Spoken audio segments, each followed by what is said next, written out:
पालघर जिल्ह्यातील मनोर वाडा भिवंडी 64 किलोमीटरचा राज्य महामार्ग सध्या अक्षरशः मृत्यूचा सापळा बनलाय। शेकडो कोटींचा निधी खर्च करूनही रस्त्यावरील खड्डे कायम आहेत। परिणामी शेकडो अपघात झालेत, अनेकांना आपला जीव गमवावा लागलाय, तर असंख्य जण जखमी झालेत। विशेष म्हणजे मुंबई अहमदाबाद राष्ट्रीय महामार्ग आणि मुंबई नाशिक महामार्गाला जोडणारा प्रमुख राज्यमार्ग असल्यानं दररोज हजारो वाहनांची ये-जा या मार्गावरून होते। मात्र असं असताना देखील सार्वजनिक बांधकाम विभाग या ठिकाणी दुर्लक्ष करत असल्यानं या रस्त्याला सध्या तलावाचं स्वरूप प्राप्त झालंय। एबीपी माझाच्या बातमीनंतर नाशिकमध्ये जीवघेणे खड्डे बुजवण्यास सुरुवात झाली आहे। नाशिक शहरात खड्ड्यांमुळे आतापर्यंत 5 जणांचा मृत्यू झाल्यानंतर महापालिका प्रशासनाला जाग आली आहे। कुंभमेळा मंत्र्यांकडून प्रशासनासोबत सलग झालेल्या बैठकांनंतर आता प्रशासन खडबडून जागा झालंय। रस्ते दुरुस्तीचं काम युद्धपातळीवर सुरू झालंय, तर आज कुंभमेळा मंत्री गिरीश महाजनांनी खड्डेमय रस्त्यांची पाहणी केली आहे। महापालिका आयुक्तांनी शहरात सुरू असलेल्या रस्त्यांच्या कामांची पाहणी केली आहे। नाशिककरांना 3 ते 4 महिन्यात संपूर्ण रस्ते सिमेंट काँक्रीटचे पाहायला मिळतील, अशी ग्वाही कुंभमेळा मंत्री गिरीश महाजन यांनी दिली आहे। राष्ट्रीय म्हणजे कुंभमेळ्याच्या निमित्ताने यावेळेला खूप मोठा निधी, जो 35-40 हजार कोटी रुपये निधी नाशिकला या ठिकाणी मिळालेला आहे। त्यावेळी मुख्यमंत्री महोदयांनी सांगितलं आहे की सगळे रस्ते जे आहेत ते वर्षानुवर्ष डांबरी आहेत आणि ट्रॅफिक इतकं झालेलं आहे, इतक्या गाड्या चालत आहेत, तर त्यामुळे दरवर्षी मग हे रस्ते दाबले जात आहेत। पावसाळ्यामुळे खड्डे पडत आहेत आणि पुन्हा मग दरवर्षी तोच प्रश्न निर्माण होतो आणि म्हणून यावर्षी असं ठरलं की सगळे रस्ते सिमेंटचे करायचे आहेत, सगळे रस्ते सिमेंटचे करायचे आहेत, व्हाईट टॉपिंग करायचे की पुढे पुढचे 30-40 वर्षी खड्डाच पडणार नाही। ही रोड 6-7 वर्ष अगोदर झाली पाहिजे होती, आता सीएससीच्या निमित्ताने होत आहे। आता पण ही झाली नसती तरी कधी झाली नसती, तर थोडा त्रास त्यामुळे आहे की ऑनगोइंग कन्स्ट्रक्शन ऍक्टिव्हिटीज आहे, त्याला वेळ लागेल। परंतु लोकांची अडचण पण खरी आहे की ही रोड जे आहे ती खूप खराब होती। जेव्हापासून मी आले तेव्हापासून इथे डिमांड होती की हे करा, मग आम्ही खूप मांडून ही रोड घेतलेली आहे। आता जे करतोय ते आपण पूर्ण करून घेऊ पटकन। किती दिवस नाशिककरांना या सगळ्या गोष्टींना सामोरं जावं लागेल? 6 महिन्याचा अल्टिमेटम कुंभमेळा मंत्री। येस होऊन जाईल आपला। आता तुम्ही जर बघत असेल तर आपला अर्धा साइड ऑलमोस्ट बऱ्यापैकी त्यांनी एंड पर्यंत डीएलसी केलेला आहे, तर तिथे आता पेवरने आपण पटपट पीक्यूसी करत जाणार आणि एक हे ओपन झाला की 1-2 महिन्यात मग दुसरी बाजू आपण घेणार। एकदा ही स्मूथ झाली तर अडचण येईल। जळगाव जिल्ह्यातल्या तरसोद पाळधी बायपासवरील असोदा पुलाची स्थिती एकाच मुसळधार पावसात गंभीर झाली आहे। गेल्या 3 दिवसांपासून हा मार्ग वाहतुकीसाठी बंद ठेवण्यात आलाय, तरीही पुलावरील धोकादायक परिस्थितीकडे प्रशासन आणि संबंधित ठेकेदाराकडून दुर्लक्ष होत आहे। रेल्वे लाईन लगत उभारण्यात आलेल्या पुलावरील काँक्रीटच्या प्लेट तसेच मुरुम माती खचली आहे आणि त्यामुळे पुलाच्या सुरक्षिततेबाबत गंभीर प्रश्न उपस्थित झालाय। विशेष म्हणजे 3 दिवस उलटूनही प्रशासन किंवा संबंधित ठेकेदारांना प्रभावी उपाययोजना केल्याचं दिसून येत नाहीये आणि त्यामुळे खासदार स्मिता वाघ यांनी ठेकेदार आणि संबंधित अधिकाऱ्यांना चांगलंच धारेवर धरलंय।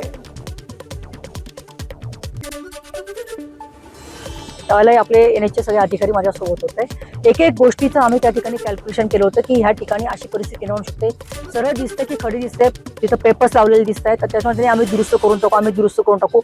मला असं वाटतं कुठल्याही प्रकारची काळजी कॉन्ट्रॅक्टरने ह्या कामामध्ये घेतलेली नाही आहे। मला प्रशासनाला पण मी हीच विनंती केली होती की मॉनिटरिंग आपलं असतं, तर आपलं मॉनिटरिंग त्या वेळेला जर झालं असतं तर कदाचित ही वेळ आज आपल्याला आली नसती।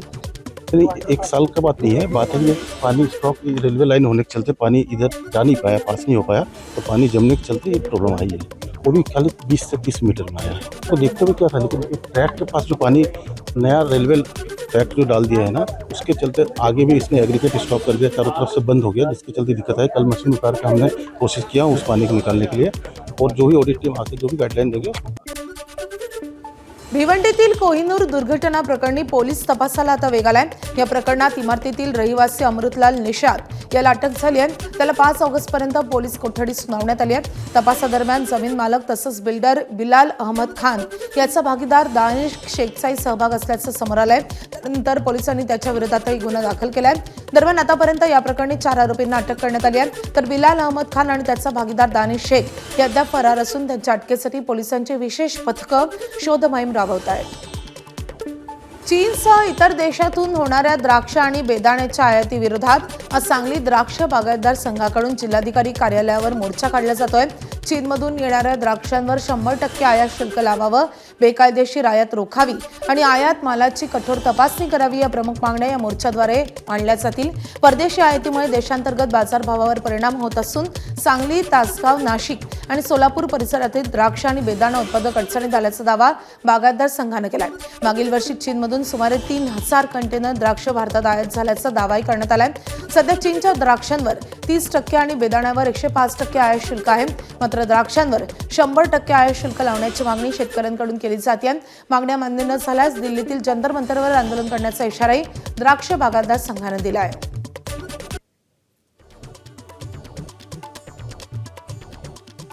तर या द्राक्ष बागायतदारांच्या काय प्रमुख मागण्या ते आपण पाहतोय. भारत सरकारनं चीनच्या द्राक्षाला 100% आयात शुल्क लावावं ही त्यांची प्रमुख मागणी आहे. चीनसह इतर देशातून होणाऱ्या द्राक्ष बेदाणा आयातीवर नियंत्रण ठेवावं.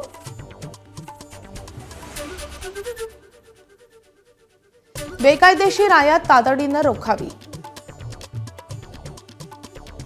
आयात मालाची कठोर तपासणी करावी. तर देशांतर्गत उत्पादकांना संरक्षण देण्यासाठी आवश्यक शुल्क व धोरणात्मक उपाययोजना कराव्यात.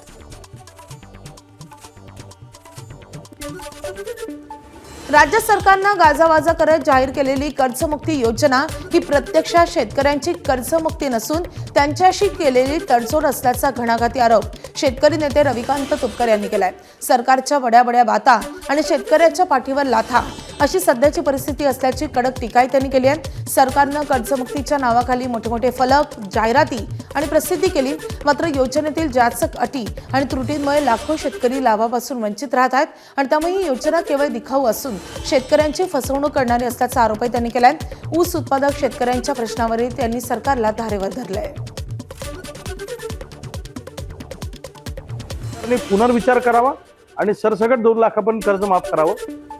रेग्युलर भरणाऱ्या शेतकऱ्यांसाठी 2 लाख रुपये प्रोत्साहन अनुदान दिलं पाहिजे. ITR भरणाऱ्या शेतकऱ्यांना सुद्धा कर्जमाफीमध्ये समाविष्ट केलं पाहिजे. मयत झालेल्या शेतकऱ्यांचाही विचार कर्जमाफीत करावा. पुनर्गठन केलेल्या शेतकऱ्यांचाही कर्जमाफीमध्ये विचार करावा आणि तिन्ही कर्जमाफीतून जे लोक सुटले त्यांचाही विचार या कर्जमाफीमध्ये करावा ही आम्हा सगळ्या शेतकऱ्यांची मागणी आहे आणि या विषयाला घेऊन लवकरच मोठं आंदोलन या राज्यामध्ये उभं राहणार. जातनिहाय जनगणना न झाल्यामुळे ओबीसी, VJNT आणि SBC समाजाचं दरवर्षी तब्बल 15,000 कोटी रुपयांपेक्षा जास्त नुकसान होत असल्याचा घणाघाती आरोप करत आता सकल ओबीसी महामोर्चा आक्रमक झालाय.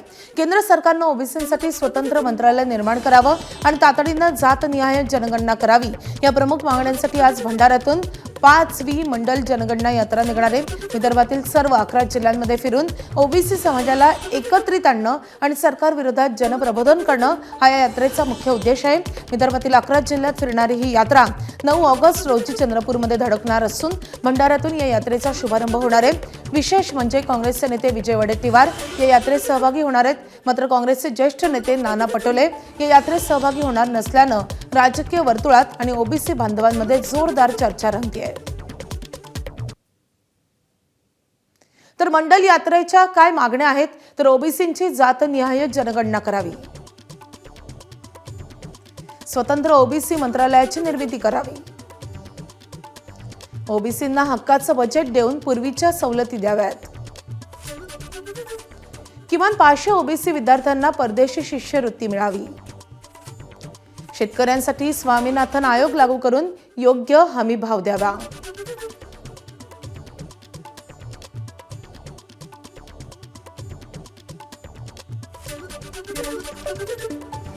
सावित्रीबाई फुले पुणे विद्यापीठात जुलै 2026 मध्ये पैसे घेऊन BCOMची बनावट डिग्री आणि गुणपत्रिका देणारे बोगस डिग्री रॅकेट उघडकीस आलं होतं.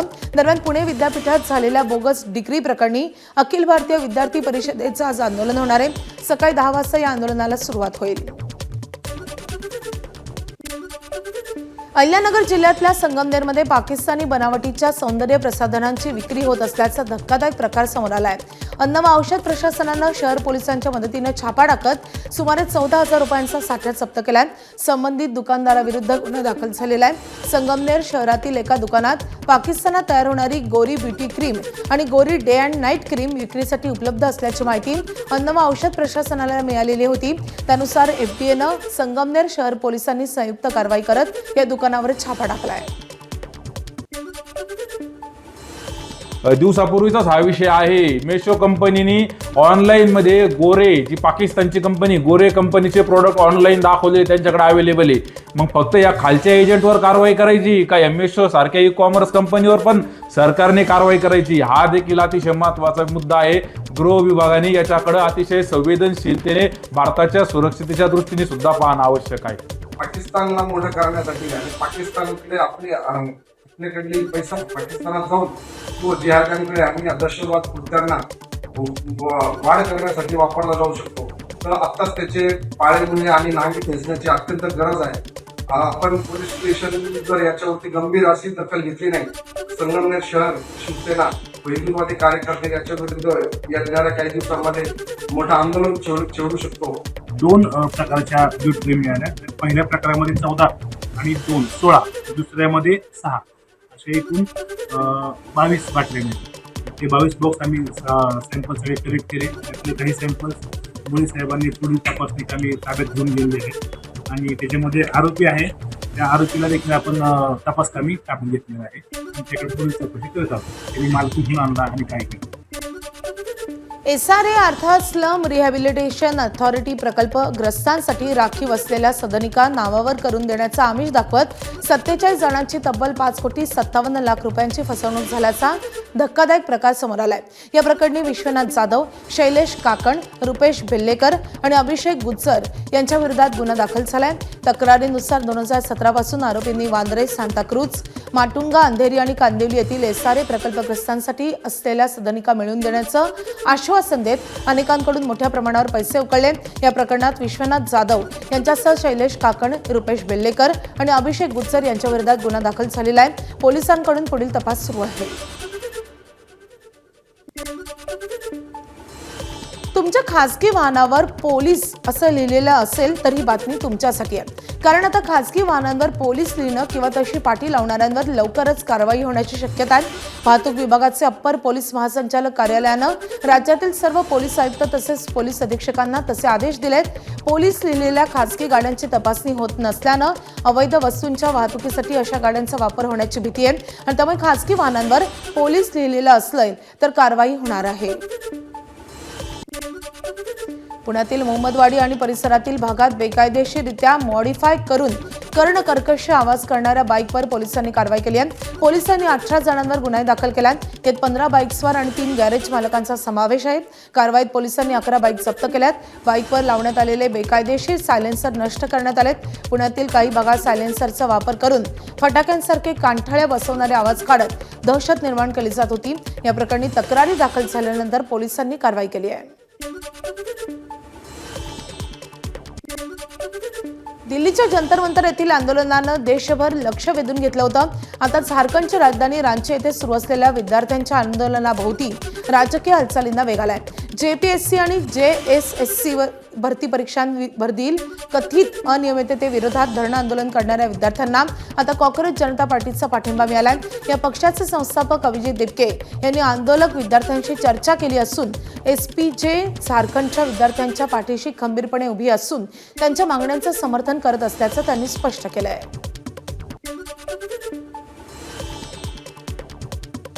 आप हमारे समर्थन में रहे, जो भी मांगे हैं, डिमांड से मेरे भैया ने पूरी तरह जितने भी आप लोग स्टूडेंट्स झारखंड में प्रोटेस्ट कर रहे हो, हम पूरी तरह आपके साथ है. हमारा पूरा सपोर्ट आपके साथ है और आपको किसी भी चीज की जरूरत रहेगी, आपकी जो भी रिक्वायरमेंट होगी आप हमें बता दीजिए.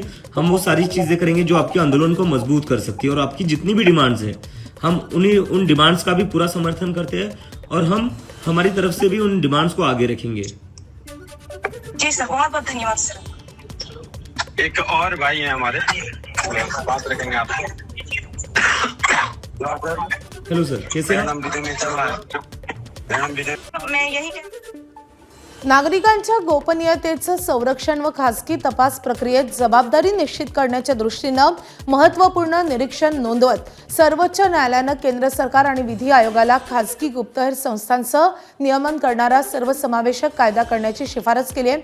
देशभरात हजारो खासगी गुप्तहेर संस्था कोणत्याही कायदेशीर देखरेखीशिवाय कार्यरत असल्याचं नमूद करत न्यायालयानं परवाना प्रणाली, पात्रतेचे निकष, आचारसंहिता, नियामक देखरेख व बेकायदा पाळत व गोपनीयतेच्या उल्लंघनाविरुद्ध संरक्षण यंत्रणा उभारण्याची गरज अधोरेखित केली आहे. खासगी तपास संस्थांनी गोळा केलेले पुरावे यांत्रिक पद्धतीनं स्वीकारता येणार नाहीत, ते कायद्याच्या सर्व अटी पूर्ण करणारे असणे आवश्यक आहे, असंही न्यायालयाने स्पष्ट केलं आहे.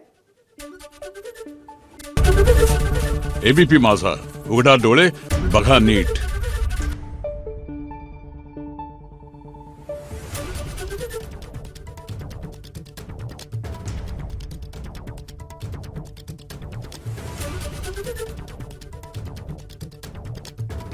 Thank you.